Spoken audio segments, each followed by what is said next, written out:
Voilà. Bonsoir à tous et toutes dans le nom du Seigneur. C'est une joie pour moi d'être ici parmi vous. Il y a des visages même que je connais, donc qui me sont familiers, mais je ne connaissais pas l'assemblée de Milas. Donc pour moi, amen, c'est une première et merci à Dieu de m'avoir permis, dans sa grâce, de me faire connaître l'église de Milas. Amen. Que Dieu soit loué. Amen. Alors oui, je vais ouvrir la Bible avec vous ce soir. Amen. Pour celui et celle qui a la parole de Dieu, on ouvre la parole de Dieu même dans l'évangile de Luc.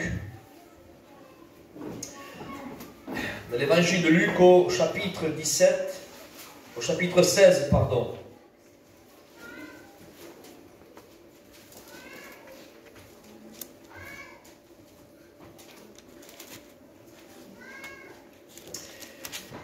Chapitre 16 et verset 26. Donc c'est un texte, amen, c'est un texte qui est connu au milieu de nos assemblées.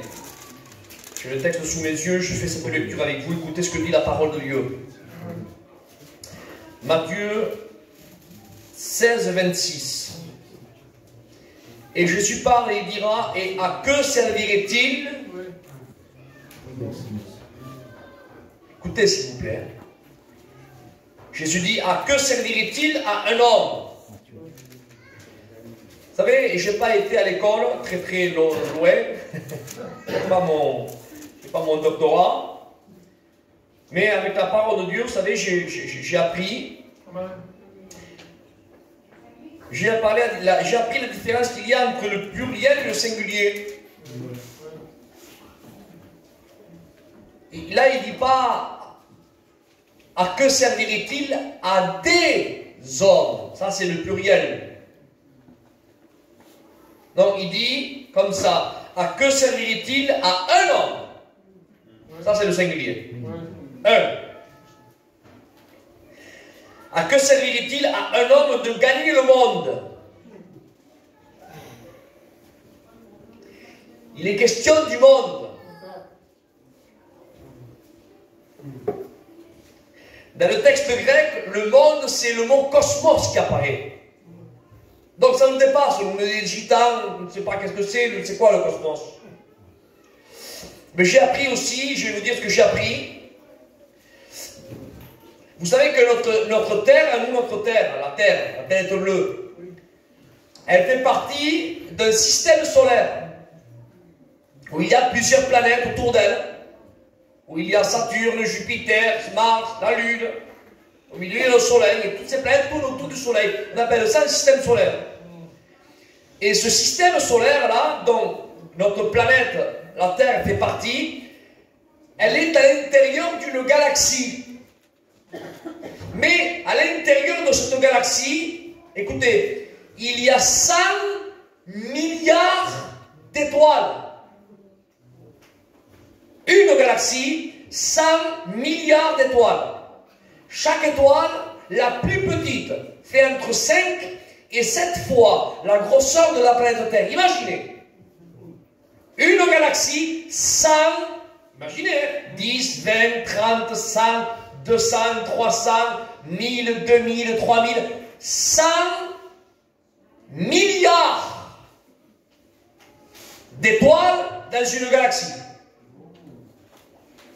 Mais le texte parle même du cosmos. Et le cosmos, c'est quoi? Le cosmos, c'est le firmament. Et dans le cosmos, il y a à l'intérieur du cosmos 100 milliards de galaxies. Et chaque galaxie contient 100 milliards d'étoiles.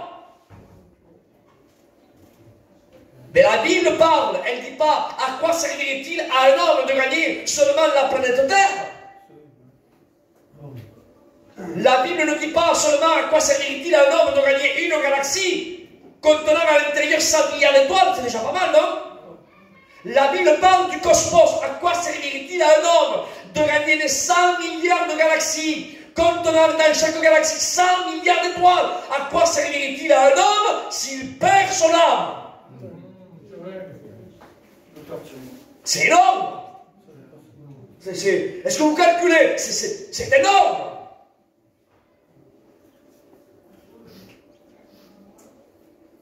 Connaissez-vous la valeur de l'or? On la connaît la valeur de l'or. On connaît aujourd'hui même le poids de la tonne de la batterie. Que le gitan aujourd'hui, vous savez, on a fait un bord par rapport à autrefois. Autrefois, les anciens étaient autour d'un feu, il y avait la marmite qui bouillait, c'était le principal. Aujourd'hui, on connaît le prix de l'or, on connaît le prix du cuivre, le prix de la ferraille, le prix de la tonne de la batterie, on connaît pas mal de choses aujourd'hui. On connaît même le prix du mètre carré de la terre, si c'est l'état agricole ou si elle est constructible. On connaît les argus des véhicules, on sait combien coûte une Laguna de telle et telle année, on a le Clio, si c'est de deuxième phase, troisième phase, on sait à peu près combien elle vaut, tout dépend les kilomètres qu'elle a, on connaît aujourd'hui, on sait. Mais suis bien le fil. Mais je te pose une question ce soir, écoute bien, à toi, connais-tu la valeur de ton âme?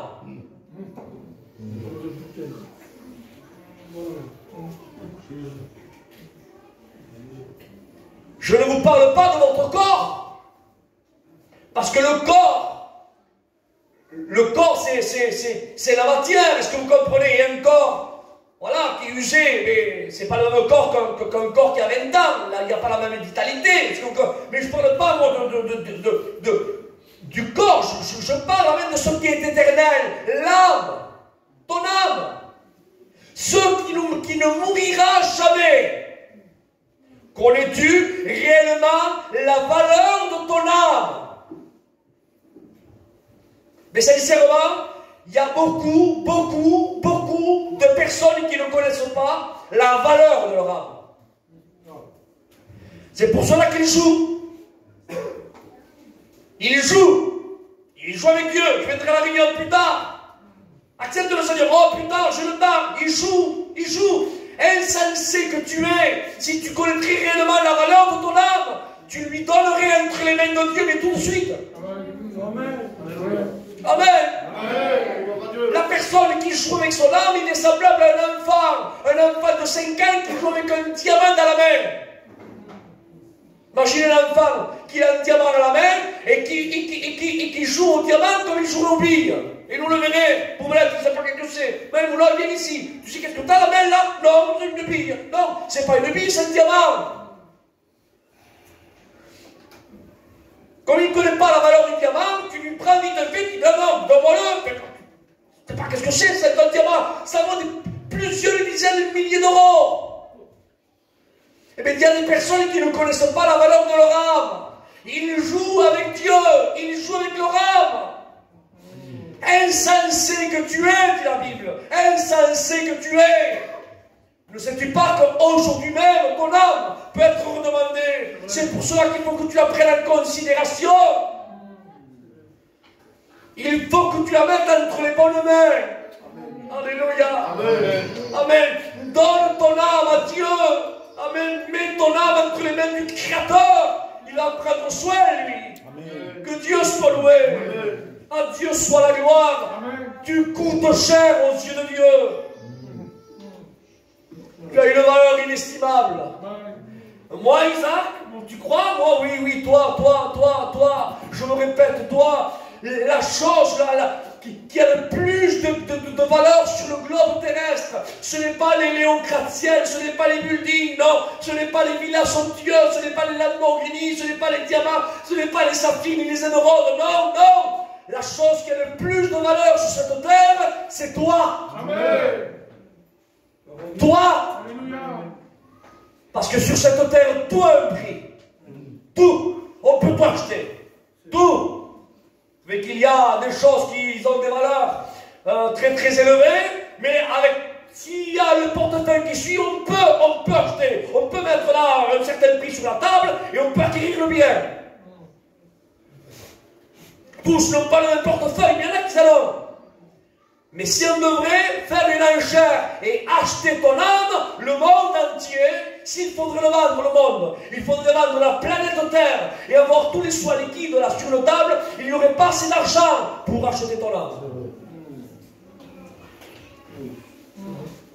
Et la Bible parle du cosmos. Écoutez, ça veut dire en quelques mots, Christ est en train de nous dire là, s'il faudrait vendre les 100 milliards de galaxies contenant à l'intérieur de chaque galaxie, 100 milliards d'étoiles, qu'il faudrait tout vendre, là, tout le cosmos, et avoir tout en billets de banque, ça me ferait des billets de banque, non? Eh bien, il n'y aurait pas assez d'argent pour racheter, non pas au pluriel, des âmes au singulier, ton âme. Il n'y aurait pas assez d'argent. Et je coûte si cher, Isaac? Oui. Tu coûtes cher. Seigneur, et je voudrais te montrer avec la parole de Dieu que tu coûtes cher. Tu as coûté cher. Revenons, alléluia. Je voudrais vous faire un petit peu l'historique avec de la création de l'homme. Combien ça a coûté à Dieu de créer l'homme? Regardons dans Genèse 7. Il est écrit avec que Dieu créa l'homme à son image. Et dans le mot, amen, créa, dans le mot créa, amen, il est écrit que quand Dieu dit Dieu a formé l'homme à son image, dans le mot format, dans le texte hébreu, c'est le mot façonné. C'est le mot fabriqué. C'est le mot structuré. Alors regardez bien, suivez s'il vous plaît, ne pas de fil, s'il vous plaît. Alors posons la question, Seigneur, combien ça t'a coûté à toi de construire, amen, Adam? Parce que comment c'est les questions de construire? Parce que le texte dit format. Dieu forma l'homme à son image. Et le mot format, à l'hébreu, c'est le mot façonner, structurer, amen, ou construire. Alors, combien ça t'a coûté, Seigneur, de construire Adam? Eh bien, permettez-moi de vous dire, amen. Eh bien, ça ne lui a pas coûté un centime à Dieu de construire Adam. Ça a été seulement le moteur de sa nature qui a construit Adam. Parce que Dieu est amour. Donc Dieu est amour. Il a fait, il a façonné, il a structuré Adam. Et Adam étant fabriqué par Dieu, Adam avait reflété l'identité de son Créateur.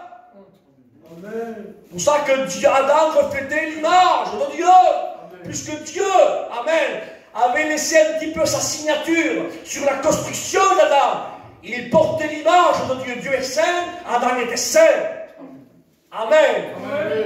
Mais un peu plus tard, dans les Écritures, amen, au chapitre 3, la parole de Dieu déclare amen, que le diable, que l'Éternel Dieu le réprime bien loin.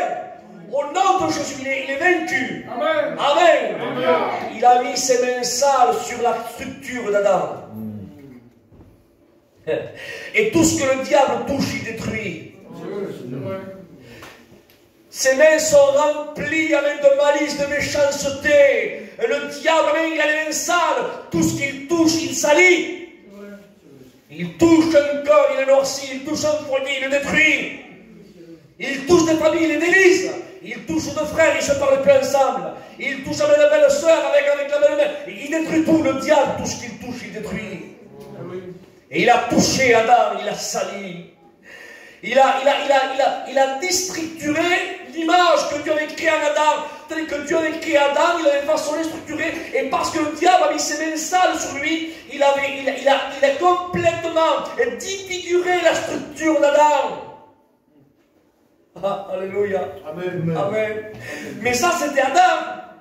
Seigneur, combien ça t'a coûté à Dieu de construire Adam? Eh bien, le Seigneur était là, sur son trône, il a dit, faisons l'homme à notre image. Il a façonné là, avec ses mains, un moule, amen, avec de la terre. Il a soufflé dans ses narines un souffle de vie, et Adam est devenu une âme vivante. Qu'est-ce que ça coûte à Dieu? Dieu n'a pas transpiré. Et oui, parce que Dieu étant omnipotent, il n'y a pas de faiblesse à lui. Est-ce que vous comprenez ça? Amen. Dieu n'a pas souffert pour créer Adam. Il a dit, amen, il a fait, et Adam est venu. Alléluia. Amen. Mais le diable est venu, il a complètement défiguré la structure. Amen. Amen. Et la question est posée maintenant pour toi et pour moi. Combien ça a coûté à Jésus, amen, de rénover ce que le diable a détruit?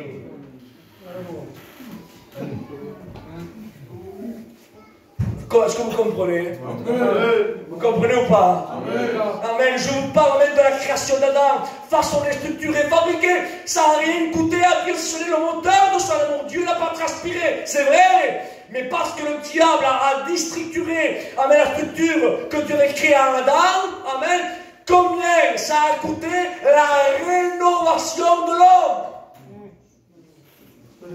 Parce qu'il y a des rénovations qui coûtent plus cher que la construction.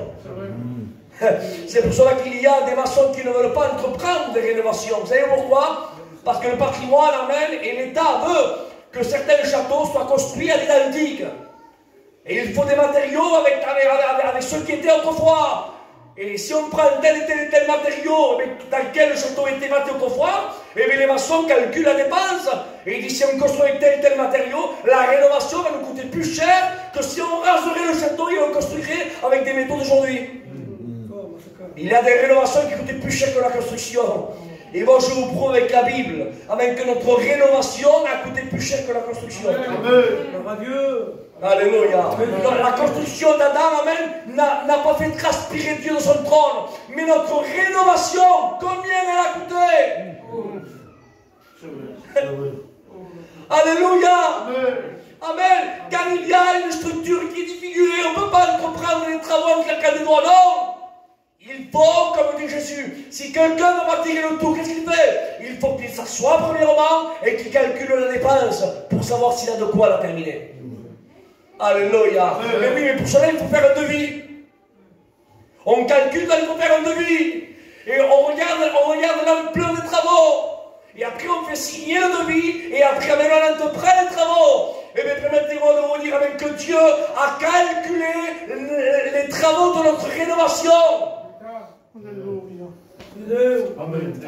Il a calculé les travaux de notre rénovation. Et il a fait un devis.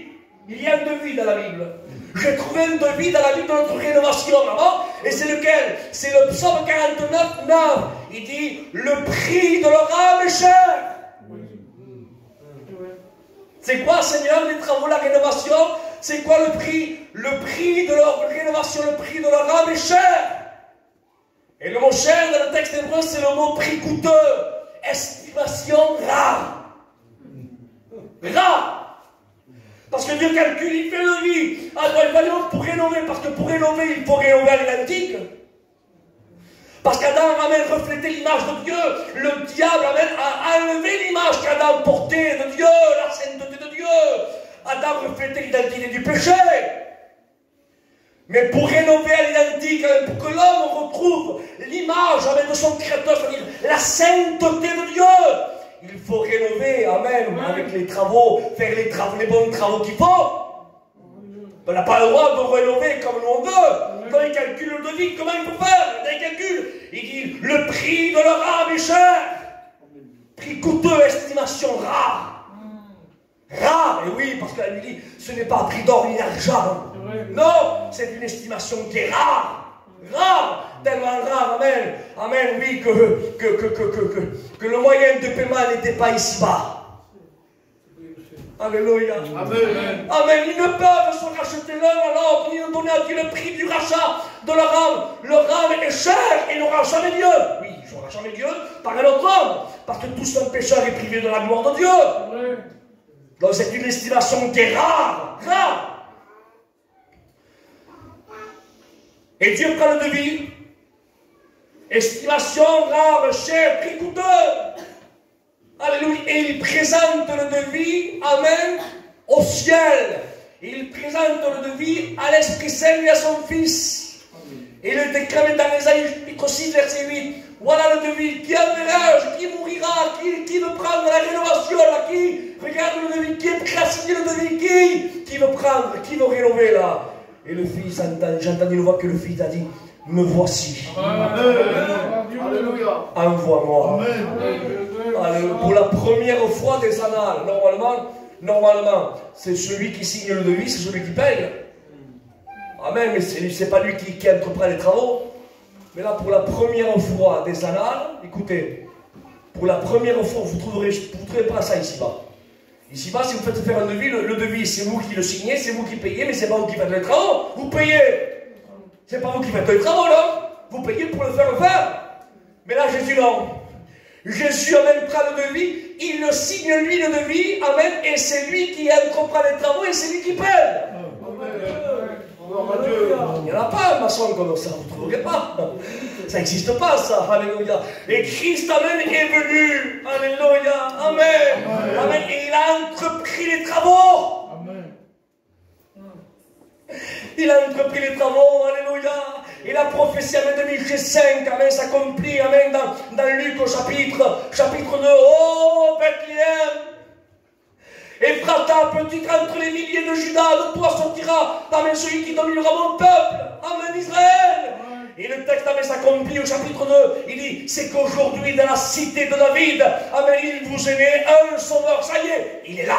Amen. Amen. C'est lui qui a signé le devis, là. Ça y est, il est là, il est là. Il est là, amen, il est là. Mais il faut qu'il grandisse, amen. Et il grandit, il a 2 ans, 3 ans, 4 ans, 5 ans, 6 ans, 8 ans, 10 ans et 12 ans. Et quand il a 12 ans, amen, il est à Jérusalem. Et sa mère, amen, et son père adoptif le cherchent. Parce qu'ils l'ont perdu de vue, amen. Ils l'ont perdu. Et on le retrouve. Et on dit, où étais-tu? Ton père est mort, son fils dit, où étais-tu? Et Jésus répond, à 12 ans. Il dit, pourquoi me cherchez-vous? Il dit, ne savez-vous pas qu'il faut que je m'occupe des affaires de mon père? Amen. Alléluia. Gloire à Dieu. C'est merveilleux. S'occuper des affaires de son père. Mais moi, je me réfléchissais, Seigneur. Je ne sais pas si moi, imaginez que moi, par exemple, j'ai un garage. Je n'allais pas m'imaginer. Et que plus tard, même voyez mon fils qui a 15-16 ans, et que tu dis à mon fils, dis-moi, qu'est-ce que tu fais là? Et mon fils vous répondait, il faut que je m'occupe des affaires de mon père. Vous allez comprendre quoi, vous? Mais il va au garage, il va s'occuper des affaires de son père, les gars, le garage. Et si vous êtes maçon, l'entreprise de maçonnerie. Et si vous avez par exemple le stand, là-bas à la place Cassagne, là-bas, je ne sais pas, moi, en train de vendre des vêtements, vous allez calculer, son fils, il va entretenir le stand, là. Il s'occupe des affaires de son père. Mais posons la question à Jésus. Jésus, tu t'occupes des affaires de ton père, mais c'est quoi les affaires de ton père? C'est quoi? Les affaires de son père, amen, c'est que Dieu, alléluia, Dieu, amen, a tant aimé le monde, amen, le but, Dieu, amen, voulait sauver les âmes, amen, et s'occuper des affaires de son père, amen, c'était accomplir la rénovation pour sauver les âmes. Alléluia. Il faut que je m'occupe des affaires de mon père. Mais c'est quoi? S'occuper des affaires de ton père, c'est quoi? C'est quoi? Faire le beau, c'est quoi? Non. Occuper des affaires de mon père, amen, c'est accepter, amen, comme un foot d'Égypte, c'est accepter, amen, comme un foot des coups de poing, c'est accepter comme on tire la barbe, c'est accepter, amen, que je mette mon dos pour qu'on me flagelle. Mais pourquoi faire, Jésus? Parce que s'occuper des affaires de mon père, amen, c'est me faire enlever l'antidote que j'ai à l'intérieur de mon récipient du corps. Là, amen, pourquoi? À l'intérieur, je possède un sang qui est purificateur pur, et seul mon sang pourra les rénover et racheter. Il faut que mon sang soit sorti de mon corps. Et pour cela, amen, il faut que je détourne pas mon visage de celui qui me frappait, me flagellait, me clouait les mains et les pieds. Il est écrit dans l'évangile de Luc au chapitre 12, au verset 50. Jésus, à un certain moment, là, il a commencé le ministère. Écoutez, s'il vous plaît, ce que je vous dis, c'est très important. Amen. Il parle, Christ. Il dit, il y a un baptême que je dois être baptisé. Il parle de son baptême. Écoutez, hein. Dans la parole de Dieu, il y a 4 baptêmes. Il y a le baptême de la régénération, qui est le baptême de la nouvelle naissance. Il y a le baptême d'eau, par immersion. Il y a le baptême dans l'esprit, le baptême de souffrance. Et Jésus parle dans Luc 12, 50, il y a un baptême que je dois être baptisé. Il a commencé le ministère là quand il a dit ça. Donc, récapitulons. Jésus, il y a un baptême que je dois être baptisé, mais c'est lequel? Alors on calcule, c'est pas le baptême de la régénération, parce que c'était lui. Il était la vie, lui. Vous comprenez? Il n'a pas besoin d'être régénéré, lui. Il n'a pas besoin d'être tombé d'esprit. C'est lui la vie. Vous comprenez? Donc celui-ci, il faut l'éliminer. Deuxième baptême. Tu as un baptême que tu dois être baptisé. C'est le baptême d'eau? Non, ça y est, il s'est fait déjà baptisé par Jean-Baptiste dans le Jourdain. Non, celui-ci, parce qu'il ne parle pas du deuxième. Parlons du troisième. Le baptême dans l'esprit, rappelez-vous, amen, qu'au Jourdain, la colombe était là, mais mis à part ça, il était lui-même le temple de Dieu. Vous comprenez ça? Donc il n'est pas question du baptême dans l'Esprit Saint. Donc, il reste seulement que le dernier baptême. C'est lequel? Le baptême de souffrance. Continuons la lecture. Donc il parle du baptême de souffrance. Continuons la lecture. Luc 12, 50. Jésus dit, il y a un baptême que je dois être baptisé. Donc c'est le baptême de souffrance. Et vous savez qu'est-ce qu'il dit? Vous voulez le savoir? Amen. Il dit, et cela me tarde de l'accomplir. Seigneur, ça me dépasse, moi, ça, mon frère. Moi, c'est vrai, moi, ça me tardait. Ça me tardait, moi, le baptême me tardait, mais c'était le baptême d'eau qui me tardait. Quand est-ce que vous me baptisez? Quand est-ce que ça me tarde? Ou alors, quand je n'avais pas reçu le baptême de l'Esprit Saint, alors je disais à mes pasteurs, Seigneur, cela me tarde d'être baptisé dans l'Esprit Saint, cela me tarde, ça me tarde. Est-ce que vous comprenez ça? Là, oui, ça me tardait. Mais posons la question à Jésus, ton baptême te tarde? Lequel? C'est lequel qui te tarde? Lequel? Eh bien, cela me tarde avec comment me foutre des coups de poing. Cela me tarde avec comment arrache la barbe. Cela me tarde avec comment fendre les lèvres à travers les coups, les giflets. Les giflets, c'était des revers de l'air. Des soldats romains en passant quand je suis passé. C'était des soufflets comme ça qu'on lui foutait dans les lèvres, on lui fendait les lèvres. Est-ce que vous comprenez? Cela me tarde avec envie de tendre mon dos et de recevoir des flagellations par des bourreaux romains. Je veux que ma chair soit mise en lambeaux et qu'on puisse compter même mes os tellement que ma chair est discutée. Cela me tarde, ça me tarde. Seigneur, ça te tarde. Mais pourquoi ça te tarde? Parce que c'est comme ça que je m'occupe des affaires de mon Père. Amen. Il n'y a que comme ça mais que j'entendrai la rénovation. Il n'y a que comme ça mais que je vais redonner l'image qu'Adam a perdu. Amen. Comment tu vas faire pour redonner l'image qu'Adam a perdu? Comment? Eh bien, il faut que je sois moi défiguré, amen, pour redonner la forme qu'Adam a perdu. Amen. Amen. Amen. Alléluia. Amen. Oui, mes amis, tu as coûté cher. Tu as coûté cher à Jésus. Si Adam n'a pas transpiré, Dieu n'a pas transpiré, amen, pour le façonner, le structurer, le fabriquer, laissez-moi vous dire, amen, que toi, à toi, pour te rénover, Christ, amen, ça lui a coûté cher ta rénovation. Amen. Oh Seigneur. Et la rénovation, elle a été faite. Christ n'a pas rafistolé. Seigneur, écoutez ça comme c'est beau. Christ, amen, n'a pas mis un plat, vous savez, pour cacher les fissures. Non, Christ n'a pas rénové comme ça, lui. Il a rénové à l'identique comme Adam avait été créé à la vipère. Quand Adam fut créé par Dieu, quand Dieu a formé Adam, Adam était une création parfaite. Amen. Je me répète, Adam était parfait. Amen. Parce que le parfait crée le parfait. Amen. Il n'y avait pas de défaut en Adam, rien, pas de défaut. Parce que ça a été fait par le parfait. Et tu me dis, ah oui, mais moi je ne suis pas Adam. Oui, mais toi tu as été rénové par le Christ. Amen. Et la rénovation est parfaite. Amen. Est-ce que vous comprenez ça? Amen. Tu es parfait, mon frère. Amen. Isaac, ça ne fait pas de moi orgueilleux, pasteur, serviteur de Dieu, chrétien. Tu es parfait. Sais-tu pourquoi? Amen. Parce qu'il est écrit, amen, dans l'évangile de Jean, au chapitre 17, verset 4, Jésus parle. Et il dit, amen, j'ai achevé l'œuvre. Amen. Oh Seigneur, j'ai achevé l'œuvre. Et comme je suis curieux, j'ai voulu voir le mot œuvre dans le grec. Et j'ai été étonné, Seigneur. Le mot œuvre, amen, quand Jésus dit j'ai achevé ton œuvre, c'est le mot, amen, téléo. Et le mot téléo veut dire rendre parfait. Amen. Amen. Jésus dit, amen, j'ai achevé ton œuvre, j'ai achevé l'œuvre. En quelques mots, j'ai rendu parfait l'œuvre. Ça veut dire aussi, amen, amener au but proposé. Oui, le but proposé, amen, c'était d'exterminer le péché. Amen. Amen. J'ai achevé, ça veut dire, amen, je l'ai rendu parfait, je l'ai amené au but proposé. Écoutez, j'ai atteint l'objectif. En quelques mots, j'ai atteint la cible.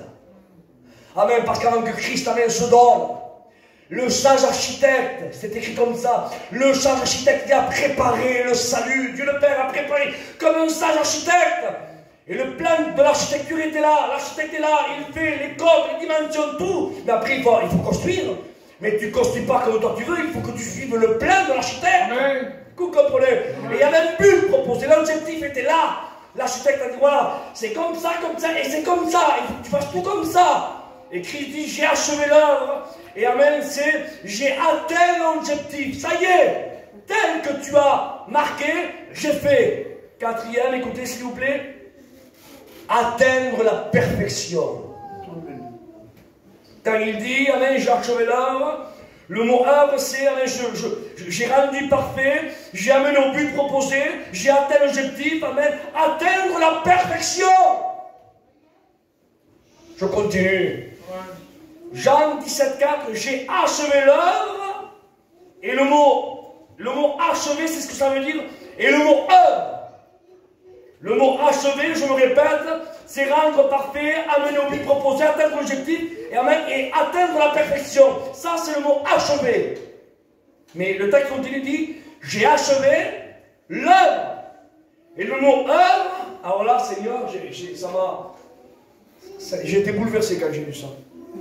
Vous savez quel est le mot qui apparaît dans le grec quand il y a le mot œuvre? Tu sais quel est le mot qui apparaît? J'ai été, c'est-à-dire bouleversé. Quand il dit j'ai achevé j'ai achevé l'œuvre, dans le grec c'est le mot argon. Et le mot argon, c'est, écoutez bien, hein, écoutez, c'est tout produit réalisé à la main. C'est merveilleux, Seigneur. Amen. Alléluia. Ça veut dire avec que notre rénovation, amen, nous ne sommes pas un produit, amen, nous sommes un produit artisanal. Amen. L'œuvre de la croix n'est pas une œuvre comme des machines de l'usine. C'est vrai, Seigneur. Amen. L'œuvre de la croix, c'est une œuvre qui a été réalisée à la main. Tout produit réalisé à la main. Écoutez s'il vous plaît. Et vous savez ce que ça veut dire encore? Ça veut dire aussi une œuvre d'art. Seigneur Jésus. La croix, amen, c'est un produit, c'est un fait qui a été réalisé à la main pour faire quoi? Pour faire une œuvre d'art.